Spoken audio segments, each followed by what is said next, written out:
So now it will be time for discussion, and you can raise your questions. Yes, please. And it's no more need to introduce Anne, Birgitte or Pekka, but then we have here also Mr. Sami Tornikoski, who is the head of development in WWF Finland and has been in fact today announced also as the head of one of WWF global initiatives, which is Living Himalayas Global Initiative. So we would like to start listening to you, and so the morning session has been more or less focused on like human issues, and maybe you could like open up the thing from environmental perspective a little bit. So, Sami, welcome. Thank you very much, Lisa, Madam Chair. Yes, I guess I could spend a couple of minutes just bringing this morning's fantastic discussion and presentations into the context of the environment and biodiversity, and why, for example, working on sexual and reproductive health and rights makes actually perfect sense for conservation and biodiversity at the same time. I work for an organization that has a vision where people live in harmony with nature. I think it's a statement that everybody is pretty easy to agree with, I presume, at least. At the same time, I would say that nature will take care of itself. The two other key words in that sentence are harmony or in harmony and people. And today we've been talking a lot about people.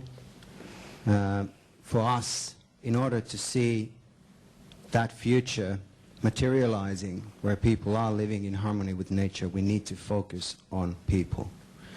Some of the aspects related to people are how do we behave, what kind of choices we make, where are we, where do we live, and to be honest, how many are we? Are we going to be 5 billion or 15 billion? It makes a big difference. We live in a finite world. And talking about finite world, the 2012 was the year when WWF published its last Living Planet report. At a global scale, it just very bluntly states that we are consuming today 1.5 planets at a global scale. To be fair, most of those resources are being used by the industrialized nations, like Finland, which is close to 3 planets, if I remember correctly, whereas the developing world is consuming way less than 1 planet at the same time. So it's this kind of prosperity is way disproportionate. I would say that there's nothing new to us in here, but I think these are some of the key premises we operate within. And when we talk about issues related to sexual and reproductive health and rights, this is where these things come to play. Let's drill in a little bit, because I would like to talk a little bit about Africa. Anne-Brigitte was talking about that 20 million as your target audience, right? It is our primary target audience at the same time. You probably, it doesn't come across as that immediately if you think organization like WWF. But if we talk about what was the trinity? There was cost-effective, efficient, and smart. Smart, effective, yes. and cost-saving. Yes. Measures when we are dealing with, for example, providing access to family planning and services, etc., reducing maternal mortality rates. To me, it's actually could be galvanized in a single sentence. It's a no-brainer. There cannot be a better investment in terms of taking care of this world's natural resources, natural wealth, and biodiversity if we are able to help people who actually don't want to get pregnant. And all they need is lack of information and lack of access to services, be it women, and particularly youth and adolescents, which the report published by UNFPA last week is largely talking about. And in places like Africa at the same time, we look at those are the areas, be it Asia or Africa, Latin America, South America. That's where most of WWF's work is focused on, naturally, because that's where most of the world's most valuable biodiversity exists still, yet in decline. but we look at the demographics of these areas, there is a largest and fastest growth taking place in Africa in particular. It's still continuing in Asia as well as Latin America. President Halonen referred to this demographic dividend earlier, and I would agree with her that in Asia, this theory at least partially holds true, that once you are able to reduce maternal mortality and due to better education and access to services, the demographic structures start to change. And when there are economic opportunities, also the size of families does decrease. Thus, there is a stability that comes also into the population structure. This hasn't actually materialized in Africa, even though there is improvement on a lot of these indicators that I mentioned earlier. And this is where we come to these integrated approaches and cross-sectoral approaches.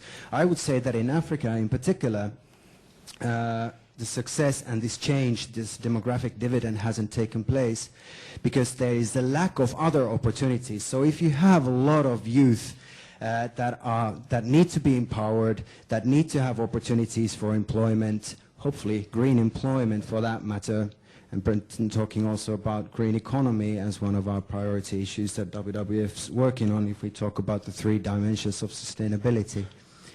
So this hasn't happened in Africa, but we definitely see that these are the best possible investments that we can make, and thus actually quite a few years ago, Hellevi sitting here in the front row, we started to talk about this idea, and we saw as part of our discussions and going to the field and seeing our work in Nepal, we saw that there's a fantastic opportunity to actually try on the ground to demonstrate how this is done, including the 3 key pillars of sustainability, environmental, social, and economic, adding the 4th one mentioned by Lisa, cultural, which in the context of Nepal, to be honest, and particularly in Terai, where most of our work is focused, it's actually quite crucial. You mentioned that 10-year-old girl, Future. I've seen that girl named Future. I've seen many of them. I saw many of those future girls in Nepal when I first visited the work carried out by Family Planning Association of Nepal. Those girls were 15 to 20 years old, some boys also in there. Yes, there is a lack of confidence and trust in this world today, which is really shame. And I'm not a cynic myself, but it's in the bottom where I see the confidence and trust coming up from these youth, and you are also bringing that confidence and trust to people like me as well. You keep me going. Thank you. Thank you, Sami. So, okay, now we are free to start discussion. So do you have any questions already in your mind? Please just raise your hand and... Yes, thank you. We are like missing one. Hey, Yeah. Thank you for your nice speeches this morning. There's one issue that I've been quite getting my mind around. None of you have addressed it. I don't know if it's too sensitive or not, but I'll be just bold enough to ask about it. I think mainly the question is aimed for Anne with the UNFPA. You've done a great work with the human rights for the last decade. But what do you see are the greatest threats during the next 15 years? And it's kind of a double question because this is a little bit of time. And what role do you see the religions of the world play in this? Thank you very much.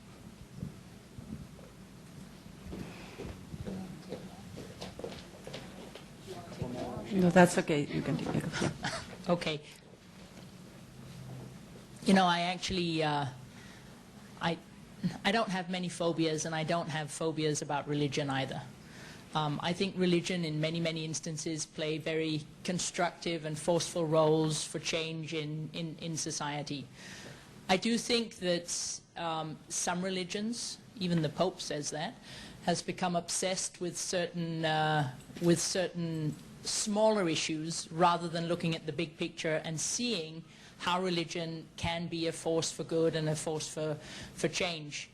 I think it's important that we, at least from our perspective, both operationally and advocacy-wise, etc., when we really want to change, when we really want to reach that 10-year-old girl just before she gets forced into marriage or before her parents start denying her access to contraception or etc., we also need to speak to the religious leaders of the communities.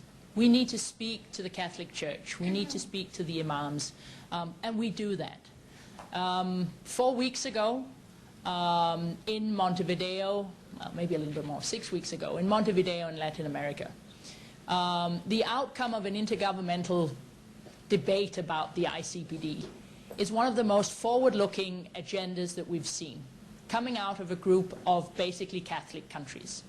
One of the reasons that that happened is that UNFPA, 2 weeks before that, took something like 300 religious leaders from across Latin America, with the support of governments and others, took them to Cuba and sat down for a week and discussed sexual and reproductive health and rights with them. And then they went back, and then they, together with their governments, influenced that outcome. So yes, religion can be destructive in many issues, but ultimately, with the bigger picture at hand, we should see religious leaders as part of our partners for change. Many of them are. And so let's just make sure that that majority that can be forces for change outweigh those that aren't. Thank you. And then Pekka.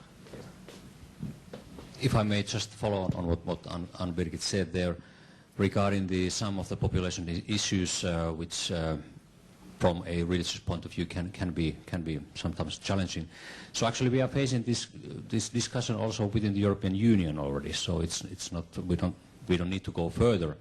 And within the European Union we already have different approaches by some of the member states to that, maybe more constructive and less constructive. And I know that my new minister and even my previous development minister, they both have an interest to take some concrete action and approach. For example, if we are talking about Catholicism or Vatican, we can approach the decision makers there and make up a case. So I guess that it will be part of the future negotiations and consultations. So it's nothing that we could not touch upon. Thank you. Thank you. And then we had 2 questions, one from there and the other one from that side. Thank you. My name is Hilkka Vuorema. I'm from Väestöliitto. I'm the advisor for development policy. Thank you very much for all the presentations, and they have given a lot of food for thought. And first of all, I want to thank Pekka Puustinen for the great proposal to actually gather the outcomes of the Väestöliitto WWF program and the lessons learned and the best practices to bring forward to major stakeholders, and that's a wonderful idea, and I'm sure we will grab that proposal. We have learned now heard from all of our speakers here that sexual reproductive health and rights is a smart investment. And of course, Finland also wants to make smart investments in their development cooperation. And I'm just asking Pekka Puustinen that when can we expect to see sexual reproductive health and rights being integrated in our bilateral programs throughout, being a smart investment, and knowing that on whatever level development cooperation intervention is being done, it will always affect the whole community, be it men, women, young people, children. So being smart here, I think also the bilateral program should include sexual reproductive health and rights. Thank you. First, yeah. 2 questions, and then we can concentrate on listening to the answers. Thank you very much. My name is Elina Multanen. I'm the Executive Director of the UN Women's National Committee here in Finland. Thank you also very much from my side for this very, very good discussions and thoughts of the speakers. Hilkka already raised a very important point, so I actually will not throw a question. Actually, it's more, but I would like to very much hear of your thoughts about how we could, there was a lot of discussion about the confidence and trust. And I believe it is exactly one of the very important issues. But another one, which Anne at least raised, was the political will. And I think it's certainly as important question, and it's a very important question to consider how to increase that political will of decision makers. For example, why doesn't the issue of women and girls always be very high in the agenda of the political decision makers, and how we can make a change? And one important issue here again is the very holistic approach, because you need to really think about very carefully how to make a change. And to make a change, you need to empower women and girls. How to be able to do this in such a holistic manner so that women can fully participate in the lives of their societies, make economic decisions, make political decisions. We have a lot of evidence on when there's increase of women in the parliaments, in political decision makers.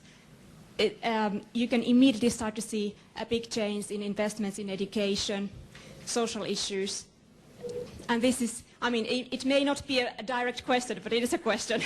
It is a question also to Finnish development, collaboration and policy. I know it's a huge and wide question, and I'm not expecting for you to provide the answer, but it's an issue that we need to, when we are now discussing about this, how to expand the scope and the scale, how to empower those 500 million adolescent girls to stay at school so that they can be the future decision makers and economic actors in their country.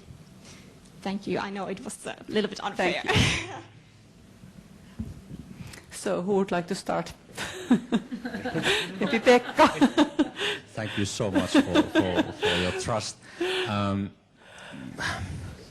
confidence. Yes, and we'll try to do whatever we can. Actually, these two questions or musings were interlinked anyway. So, of course, as I mentioned, that our bilateral side of the whole ODA budget is limited, and if you look at to our partner countries, so it's less than 1/3 really, and a lot of demands is in a way loaded on that part of the cooperation, which is actually more or less governed by the agreement between us and the partner country under so-called country strategies. So if we have these themes in the country strategy, then they are part and parcel of our bilateral cooperation. If they happen not to be there right now, it takes some time before we, in a way, renegotiate and consult and reconsult our partners that whether we should include these things there or not. But in a way, what Hilkka asked sounded a little bit like we wouldn't have a trace of these issues in our bilateral cooperation. I argue we have. They come through our support to education sector or in our consultations on general budget support when we are looking at the budgets of our partner countries as a whole and how they are using their money and which objectives they are pursuing. So it is there, but it's a very important issue. I fully realize that, and actually within the foreign ministry I must say that one of the great champions of this issue is my foreign minister and not only the development minister. So it's very much on the agenda on the political side, and not the easier part coming from the UN Women. So I cannot see any other way than just go step by step and building on every success we have. This is the way we have done it in all our societies. Sometimes the pace is faster, sometimes it's not faster. But maybe one thing is important, and Ann-Birgit took this up, is that the atmosphere and regarding the human rights as such and the international pressure coming from the countries that we should change certain things. That's something kind of alarming, I must say, and we must not give up. This is the maybe it's kind of a bottom line, but that's the least we can achieve, is not to give up in any things we consider important and which have been agreed already upon.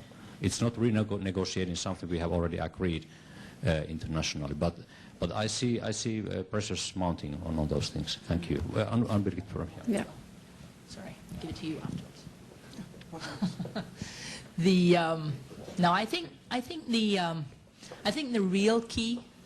I don't want to use the word results-based management as much as that is important to us, but what gets measured gets done.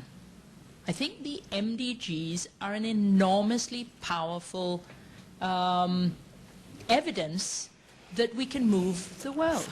And therefore we need, as part of the next agenda, as I said, to really sort of make sure that those goals are there, to set measurable targets, set the bar very high, and then maybe to really do serious stock taking every 4 years. Let's remember that, I mean, there are many, many wonderful things about democracy. One of the failures of democracy are the 4-year terms. But if we measure things within sort of 4 or 5 years, we can make sure that politicians are actually held to account. Because they will go out there. I mean, for crying out loud, I mean, women are part of the electorate in most parts of the world, after all, where they have elections and where they're relatively democratic. So the promises that are made, the commitments that are made, the electorate themselves will hold their politicians accountable. And women more and more are getting out there and they're voting politicians out of power because they're not, you know, they're not meeting those goals. So I do genuinely believe, despite all the challenges that we have, that setting goals, setting ambitious goals, measuring them, having right indicators, etc., will help move the world forward. And that is the key to the next 24 months. Thank you. Sam. Thank you. I'll just quickly respond to Hilkka's question, just from our perspective and what experiences we've had. The beautiful thing from my side, the way I see it, is that this is no rocket science. When we talk about, you were talking about this integration issue. It's no rocket science. If we use that rough figure of 20 million as our target audience, the challenge there is that it's scattered almost all over the world. How to reach them then becomes an issue. That shouldn't be news to us either. We've been talking about working with the poorest of the poor. That's been part of the global agenda. It's been in the MDGs, and they are also scattered around. So we have been in this business of trying to identify these different kinds of groups for quite a time already, and trying to deal with them with different kind of approaches, because there is no kind of one solution fits all. In the case of sexual and reproductive health and rights issue, and providing better services to people and providing them access to services to begin with and empowering them, we know what the solutions are. So I would say that you're absolutely right. It's a question of integration and making it much more cross-cutting than it is. I would say that looking at sometimes how development cooperation is being planned and implemented, the challenge is that it's sometimes rather narrow-sighted, as well as too much sector focus, and that's why I need to also echo the comment made that I'm really glad if MFA is also very open to hear about our experiences. We just carried out our first evaluation, which is quite interesting in our project in Nepal, so that is coming out with some very concrete case studies as well to accompany with it, so to get some really concrete experience. And we have other these kind of experiences as well from other sectors, so it's very nice to hear that you are open for dialogue, open for learning, and maybe joint programming in the future. Really looking forward to that as well. Thank you, Sami. Now I really need to start closing this morning session as the time is running, and I would like to thank the panelists and the whole audience, and I would like to summarize our morning by using the key words which we have been raising up here. First of all, like cross-cutting and the way forward is definitely the ways we should go on, and what is needed is a paradigm shift, and in order to reach a paradigm shift we need champions. And in fact, we all need to be those champions, and we really need to trust on us and spread the message that we really do need to care, as Anne-Brigitte raised up, that we really don't care enough. And last but not least, we really need to be effective and smart and measure what we are doing. That's the way forward. And so let's also be effective now during the lunch break. That means that we need to be back here. Was it at